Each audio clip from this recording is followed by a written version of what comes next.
Instrument privilégié pour communiquer pendant la chasse, instrument de musique qui s'associe à l'orchestre, la trompe de chasse a vu son histoire retracée dans 2 musées. À Gien, le musée international de la chasse, à Senlis, le musée de la vénerie.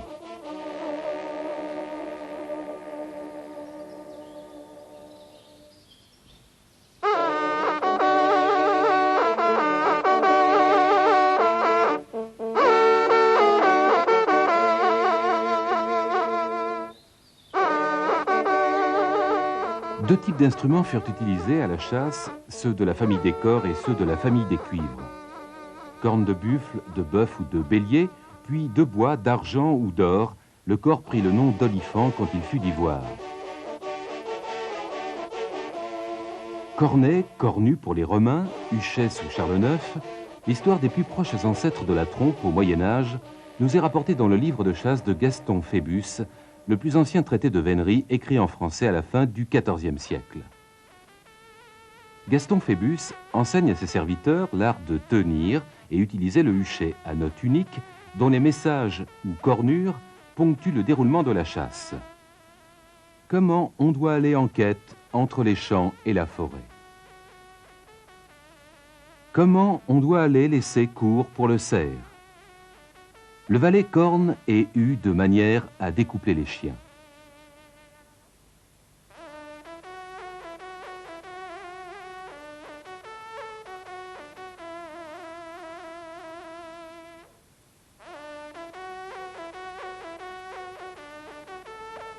Mais les cornures émises par les cors et autres huchets étant assez primitifs, c'est parmi les trompes d'église que la vénerie de Louis XIV choisit son nouvel instrument de communication en 1680, une trompe en ut de 2,27 m, en usage jusqu'en 1723, quand le marquis de Dampierre mit à la mode une trompe en raie enroulée sur un tour et demi.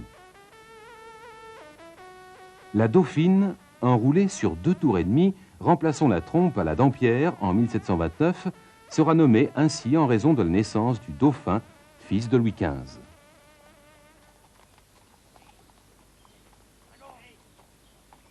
La vénerie royale abandonna la Dampierre au profit de la Dauphine, moins incommode. Seul le marquis de Dampierre conserva la grande trompe jusqu'à sa disparition en 1756. Dès lors, le terme trompe de chasse s'imposait à celui de cor de chasse.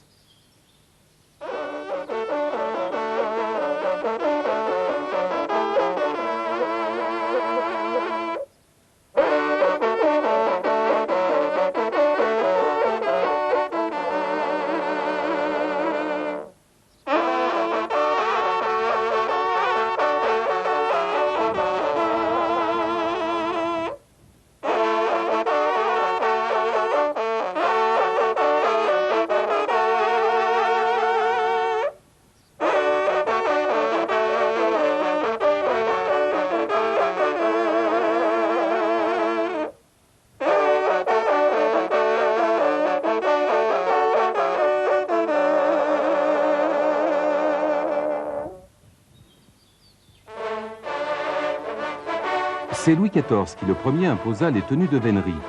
Jusqu'à la fin du règne de Louis XVI, les équipages royaux furent parés d'une tenue bleue à parements amarante.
La bande des hautbois du régiment de cavalerie de la garde républicaine présente la reprise de la Maison du Roi, en uniforme des gendarmes du roi Louis XV.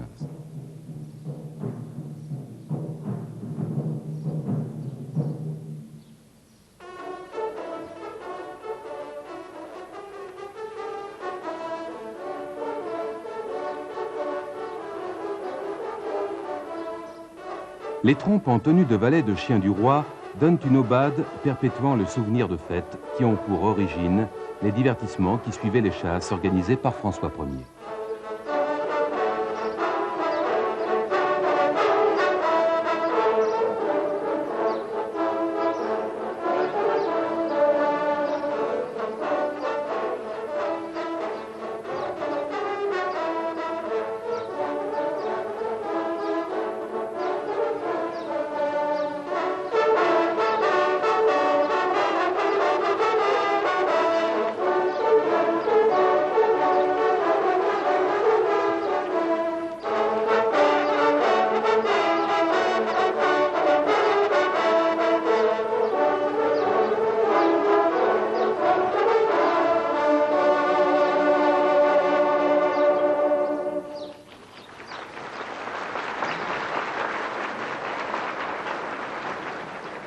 On ne peut battre la maison du roi, il faut la détruire.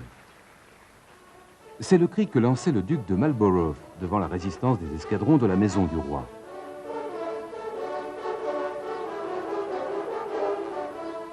La reprise de la maison du roi maintient la tradition des maîtres, cavaliers qui étaient choisis pour leur valeur militaire, mais aussi pour leur qualité équestre, selon les principes de l'équitation française. Précision, aisance des chevaux dans l'exécution, discrétion et tact des cavaliers dans leurs demandes.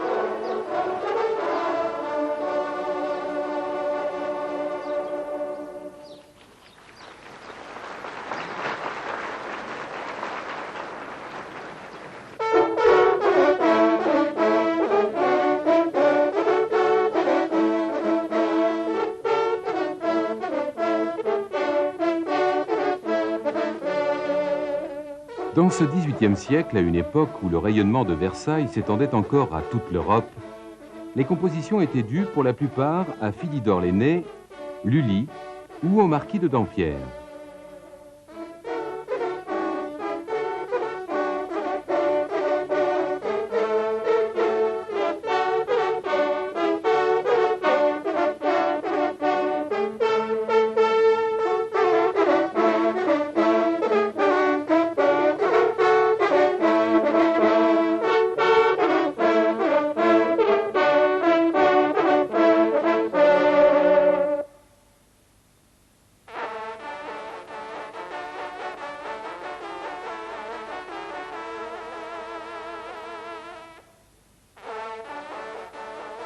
Au milieu du XIXe siècle, la vénerie impériale renaît aux couleurs du Premier Empire. Plus tard, ce sera l'âge d'or des équipages particuliers. Les couleurs seront au choix, à la fantaisie du maître d'équipage. En 1818, le duc d'Orléans, en important la mode anglaise, fait disparaître bicorne et tricorne. La grande trompe ne s'impose plus, la demi-trompe apparaît. En 1831, on la nomme trompe d'Orléans. Modification de la Dauphine, elle est de même longueur, 4,545 m.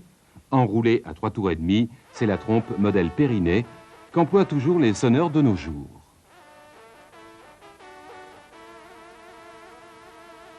La Maricourt, à 6 ou 8 tours, trompe très répandue sous Henri IV, a encore été fabriquée pendant tout le XIXe siècle, comme en attestent les guirlandes Pétex Muffat et Périnée. Objet de fabrication artisanale, la trompe a été de temps à autre soumise à des demandes originales. Trompe de professeur permettant de sonner face aux élèves. Trompe périnée, conçue pour permettre à une personne corpulente de porter la trompe en sautoir. Trompe en raie, dite étron. Ou encore trompe dite lorraine, avec un tube enroulé autour du pavillon et gainé de cuir.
C'est un ouvrier chaudronnier parisien qui a probablement trouvé l'alliage convenable pour souder bout à bout les tubes de laiton constituant la trompe de chasse. Chrétien puis Raoult partagent probablement l'honneur d'avoir créé la trompe en raie.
Il faut pour qu'une trompe soit bonne qu'elle soit mince, bien proportionnée et nette en dedans. Il faut la sonner longtemps avant qu'elle soit parvenue à son point de perfection. Parce que neuve, elle est toujours dure et pleine de feu. Si l'on se réfère à ce traité de vénerie, on apprécie d'autant plus la qualité de l'instrument et celle de l'interprète qui essaie une trompe à la sortie même de la fabrication.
Hermann Baumann, célèbre corniste allemand, fasciné par le timbre éclatant et généreux de la trompe, aime qu'elle participe à ses concerts.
Associer la trompe et l'orchestre, mais également associer la trompe et l'orgue, l'idée n'est pas nouvelle. Les mosaïques romaines représentaient déjà 2 musiciens jouant de l'orgue hydraulique et du buccina, ancêtres de nos instruments actuels.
La vénerie, art de poursuivre et déjouer les ruses d'animaux sauvages avec le concours de chiens courants, a été de tout temps un sujet d'inspiration pour les artistes.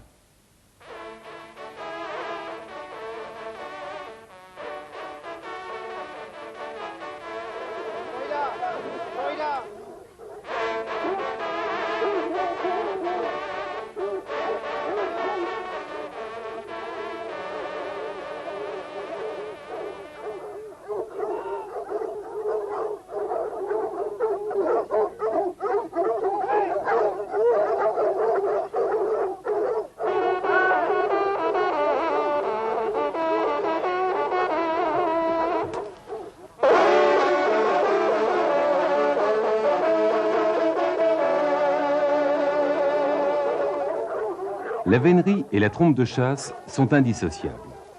La trompe ponctue de ses accents puissants et harmonieux toutes les actions de chasse, du départ pour la chasse aux longues chevauchées à travers bois et hautes futaies.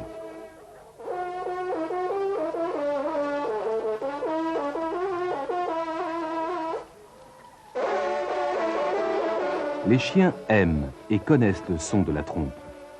Ils distinguent entre plusieurs celles qui les dirigent en chasse.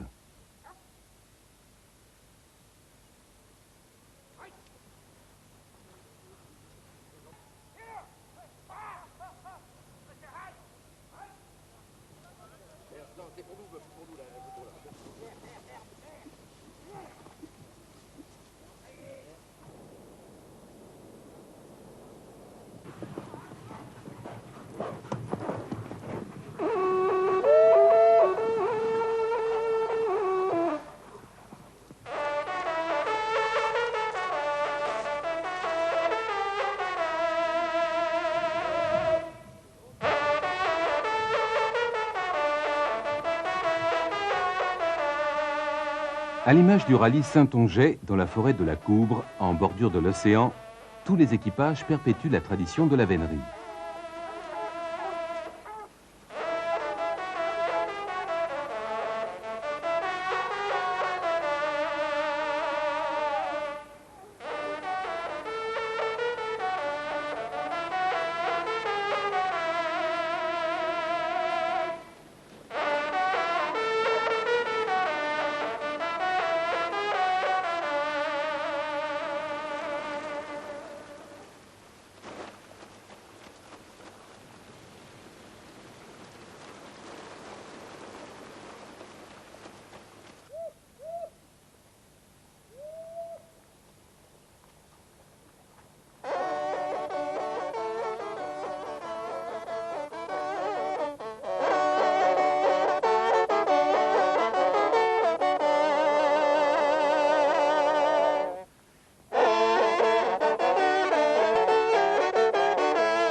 L'histoire des fanfares de chasse est liée à celle du marquis de Dampierre.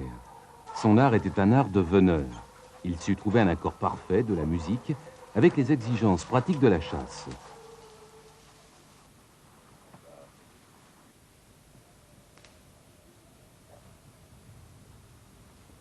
De retour d'une chasse, arborant la tenue des princes de Condé, l'équipage de Champchevrier regagne le rendez-vous.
La rentrée au château, la chancevrier, les fanfares qui ornent les laissés-cours évoquent les circonstances et les animaux, rendent hommage à des personnalités ou des amis, évoquent le souvenir d'un lieu.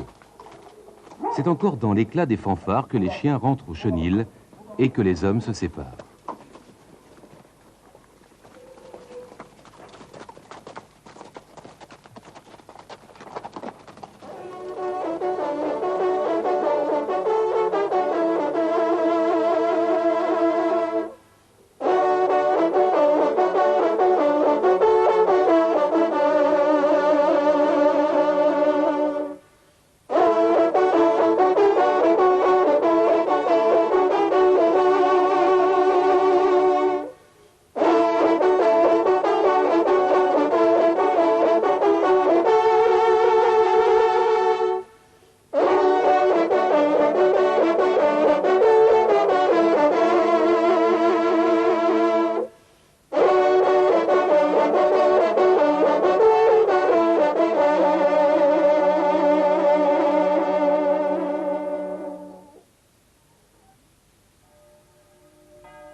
La tradition de fêter Saint-Hubert remonte au XIIIe siècle, mais c'est seulement au milieu du XIXe que les trompes sonnèrent à l'église et que l'on commença à écrire des messes de Saint-Hubert destinées à la trompe.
Hubert, fils de Bertrand d'Aquitaine, chassait un cerf d'Icor, le plus grand qu'il ait rencontré. Soudain, l'animal lui fait face. Légende symbolisant la survie de l'âme à la mort physique. La conversion d'Hubert aurait été provoquée par l'apparition du cerf portant une croix lumineuse entre ses bois.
La trompe de chasse est un instrument toujours vivant.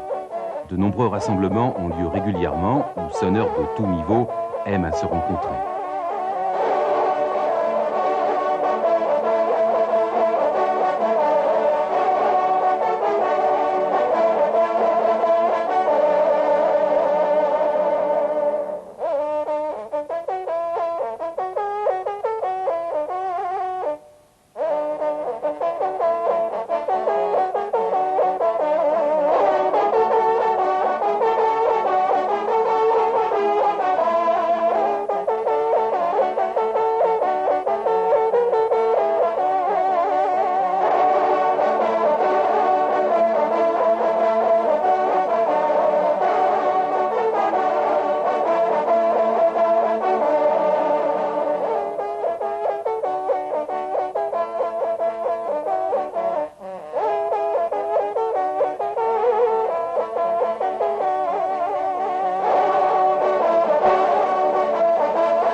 Faisant vivre un répertoire qui compte quelques 3500 fanfares et fantaisies, des centaines de sonneurs concourent régulièrement, confrontent leur art dans des épreuves en trio, duo, solo ou à cheval.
La fanfare des bois appartient au répertoire des nombreuses fantaisies écrites au cours de ce siècle. Elles étaient jouées en concert mais servaient également à l'animation des après-chasses. Si le répertoire des fanfares de chasse reste immuable, celui des morceaux de fantaisie s'enrichit sans cesse au fil des ans.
Fantaisie, messe, pièces pour trompe, régulièrement de nouvelles compositions voient le jour.